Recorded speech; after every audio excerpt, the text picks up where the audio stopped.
دوستوں، اللہ تعالیٰ نے انسانوں اور جانوروں کو جوڑے میں پیدا کیا، جیسے نر اور مادہ۔ انسانوں میں مرد اور عورت بنائے تاکہ وہ دونوں ایک دوسرے کو جائز طریقے سے خوشی دے سکیں۔ دوستوں، لوط علیہ السلام حضرت ابراہیم علیہ السلام کے زمانے کے نبی تھے اور حضرت ابراہیم علیہ السلام کے بھتیجے تھے۔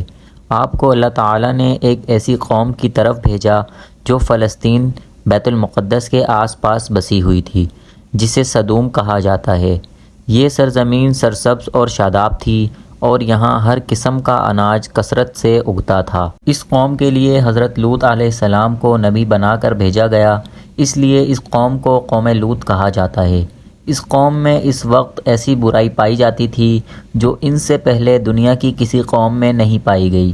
اس قوم کے مرد اپنی جسمانی خواہشات کو پورا کرنے کے لیے مردوں کے پاس جاتے تھے، اور یہ بے حیائی اتنی عام ہو گئی تھی کہ وہ اپنے اس برے کام کو برا نہیں سمجھتے تھے۔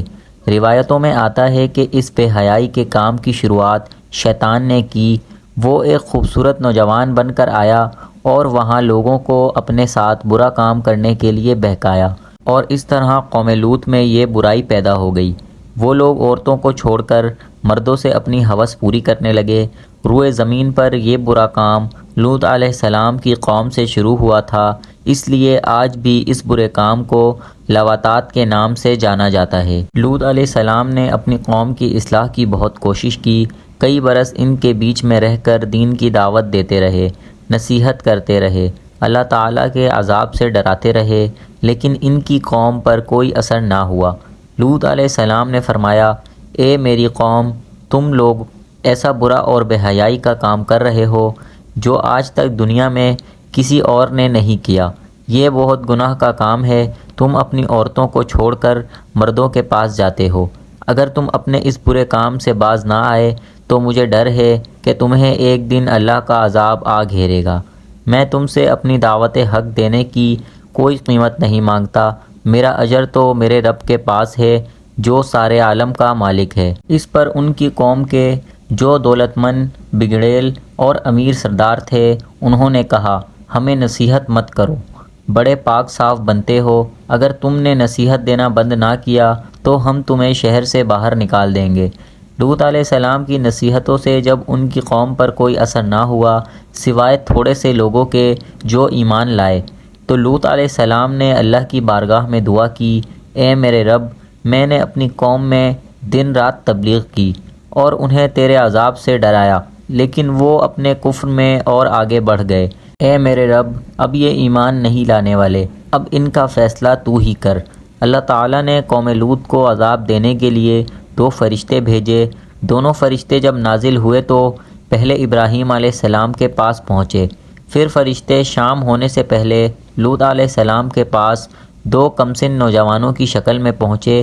وہ ان کے یہاں مہمان بن کر آئے۔ لوط علیہ السلام کو اپنی قوم کے لوگوں کی خباثت کا پتہ تھا، اس لیے جب انہوں نے اپنے کمسن خوبصورت نوجوان مہمانوں کو دیکھا تو غمگین ہو گئے اور اندر ہی اندر کہنے لگے کہ آج کا دن بڑی مصیبت کا دن ہے۔ انہیں ان کی فکر لاحق ہونے لگی کہ کہیں ان کی قوم کے لوگ ان کے مہمانوں کے ساتھ کوئی برا کام نہ کریں، اس لیے وہ جلدی سے اپنے مہمانوں کو اپنے گھر کے اندر لے گئے۔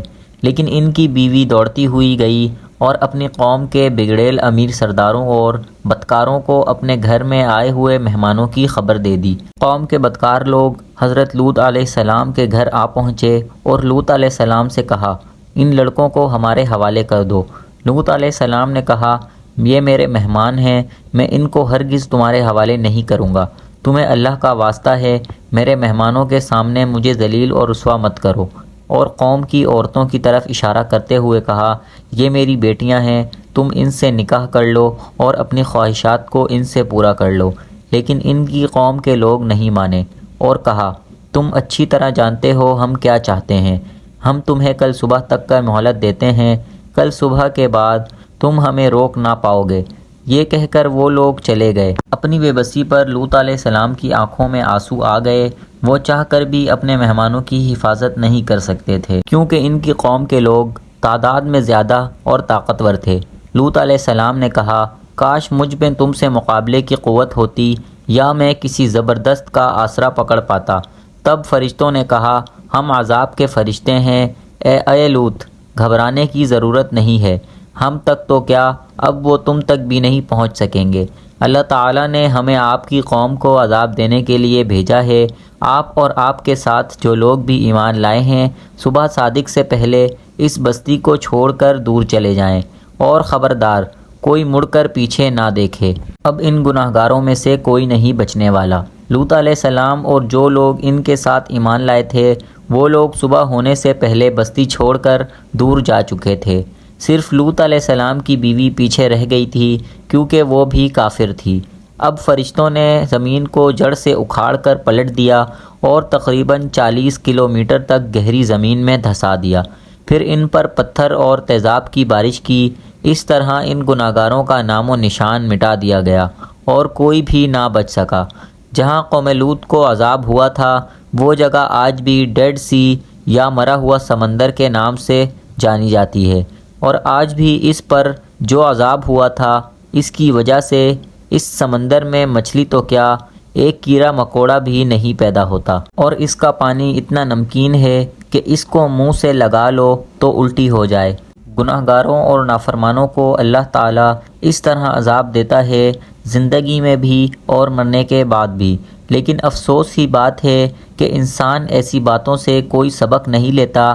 آج کچھ ماڈرن قسم کے لوگ اور یہود و نصارہ اس برے کام کو برا نہیں جانتے اور ایسے برے کام کرنے والوں کو قانونی درجات دے رہے ہیں۔